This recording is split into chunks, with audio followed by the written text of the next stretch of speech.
1 tahun setelah serangan 7 Oktober ke Israel dan perang yang masih berlangsung di Gaza, sejumlah peringatan berlangsung di Amerika Serikat. Mulai dari aksi unjuk rasa hingga acara menyalakan lilin untuk mengenang para korban.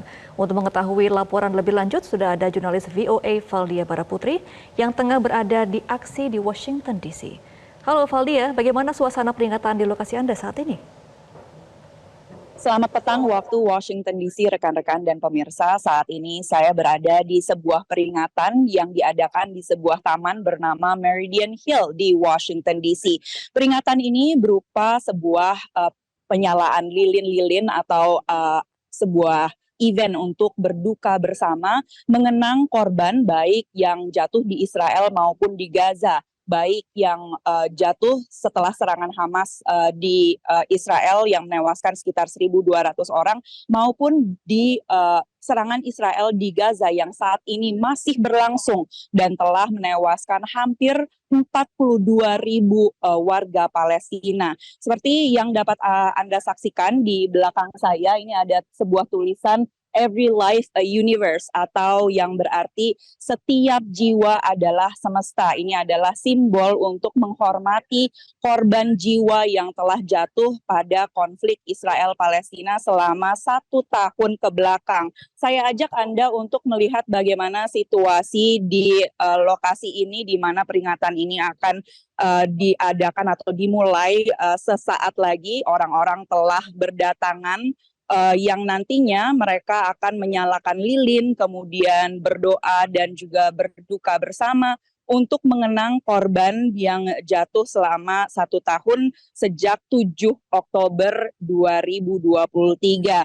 Nah, peringatan ini diadakan oleh sebuah organisasi Yahudi bernama If Not Now. Mereka berpendapat bahwa perdamaian atau keselamatan warga Yahudi dan warga Palestina ini saling berkaitan satu sama lain. Mereka berpendapat bahwa keselamatan warga Yahudi terutama dan termasuk yang hidup di Israel tidak akan bisa terjamin sepenuhnya jika warga Palestina tidak merdeka. Itu yang mereka sampaikan atau pesan yang mereka sampaikan di acara ini.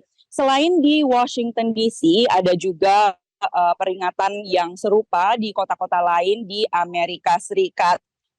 Di Washington DC selain di hari ini, tepat pada tanggal 7 Oktober, tadi pagi seperti yang Anda lihat di layar kaca itu ada sebuah peringatan yang dilaksanakan oleh orang-orang pro-Israel yang juga dihadiri oleh cawapres kandidat atau pasangan dari Donald Trump, J.D. Vance yang menggarisbawahi dukungan Amerika Serikat kepada Israel.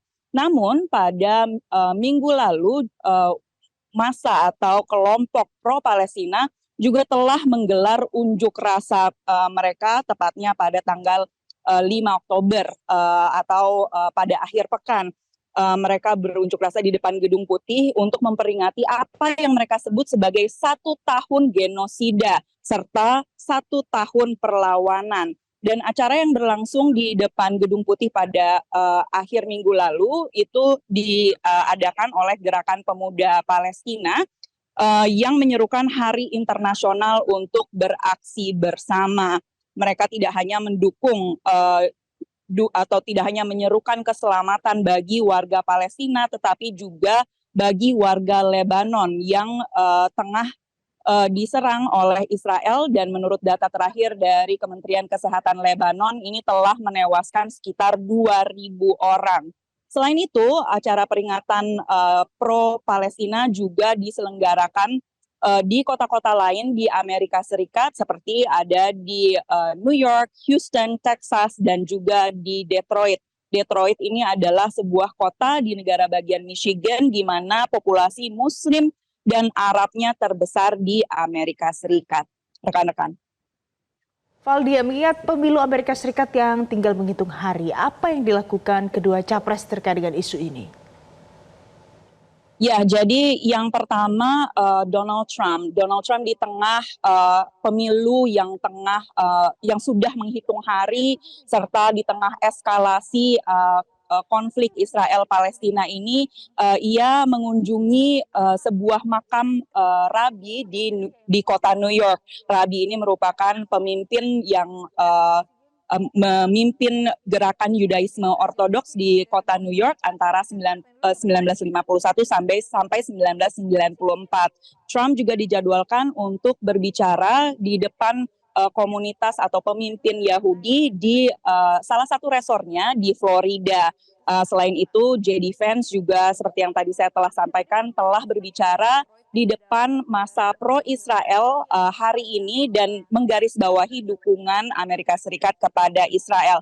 Sementara Kamala Harris pada akhir minggu lalu telah berkampanye di negara bagian Michigan. Seperti yang tadi saya sampaikan bahwa Michigan adalah sebuah negara bagian dengan kantong pemilih Arab Muslim terbesar di Amerika Serikat. Dan banyak pemilih di negara bagian tersebut telah mendeklarasikan untuk tidak akan mendukung Kamala, bahkan bertekad untuk membuat Kamala kalah pada pemilu presiden di bulan November nanti. Hal tersebut mereka lakukan dengan tujuan untuk membuat Partai Demokrat jera karena mereka tidak setuju dan tidak mendukung banyak kebijakan Partai Demokrat di bawah kepemimpinan Biden akan isu Israel-Palestina dan akan dukungan Amerika Serikat yang terus-menerus kepada Israel.